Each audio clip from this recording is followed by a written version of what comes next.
अहिले चाहिँ यो 50 युनिट भन्दा बढी चलाउनेलाई जुन एउटा सरकारले चाहिँ 5% ट्याक्स लगाएको छ, त्यसले चाहिँ सर्वसाधारणको लागि जसले चाहिँ घर भान्सामा काम गर्नुदेखि लिएर अहिले महिलाहरू अलिकति पैसा जोगाएर भए पनि वासिङ मेसिन किनेर आफू अर्को काम भ्याइरहेछ उहाँहरूलाई। अनि अहिले सबै ठाउँ सिँचाइ पुगेको छैन, त्यसमा चाहिँ मान्छेहरूले चाहिँ अब त्यो पम्प सेटहरू प्रयोग गरेर बोर्डिङ गरेर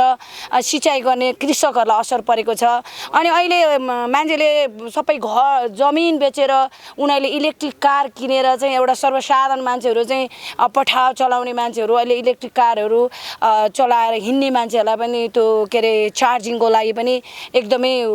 महँगो भएर आएको छ। यसले चाहिँ अहिले हामीले चाहिँ इलेक्ट्रिकलाई चाहिँ हामीले पहिलो इलेक्ट्रिक सामानहरू भेहिकलहरू प्रयोग गर्ने भनेर जुन हामीले एउटा स्वच्छ ऊर्जाको कुरा गरिरहेछौँ र के अरे सरकारले ल्याएको जुन एउटा अभियान हो त्यसलाई पनि यसले चाहिँ